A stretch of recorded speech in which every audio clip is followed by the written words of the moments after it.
A virtual glimpse into our Artemis 1 mission, a key piece of hardware arrives for our Orion spacecraft, and a testing milestone for our Space Launch System rocket.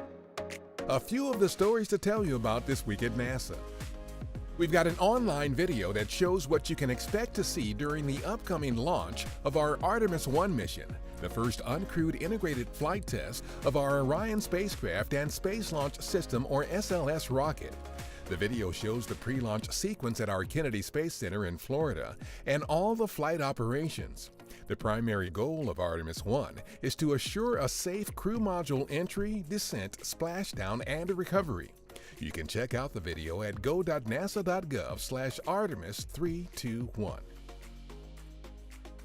On July 10th, the heat shield that will protect astronauts during the re-entry phase of the Artemis 2 mission, the first flight of SLS and Orion with a crew, was transported to the Neil Armstrong Operations and Checkout building at our Kennedy Space Center for assembly and integration with the Orion crew module.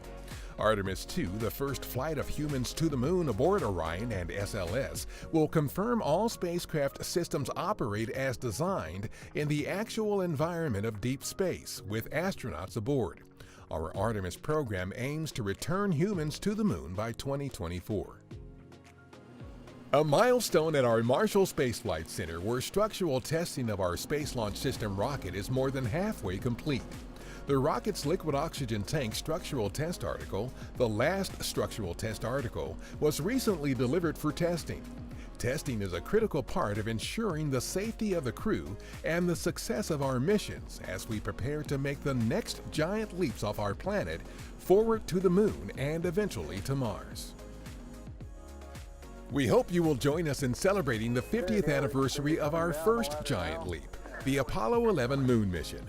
We'll look back on the historic mission and forward to the future of exploration to the moon and Mars with a live 2-hour television broadcast at 1 p.m. Eastern on Friday, July 19th, followed by a special STEM education-themed show at 3 p.m. Other partner-led events are taking place across the country July 16th through July 20th. A programming note: due to the Apollo 11 coverage, the next This Week at NASA will air on July 22nd instead of July 19th.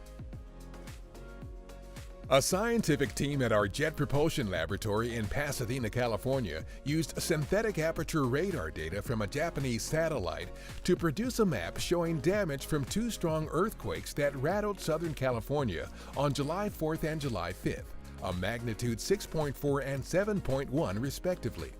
Each color cycle represents 4.8 inches of ground displacement in the radar line of sight. Officials are using the map to assess damages and to map the faults that broke during the quakes, as well as the thousands of aftershocks that have followed. That's what's up this week at NASA. For more on these and other stories, follow us on the web at nasa.gov/twan.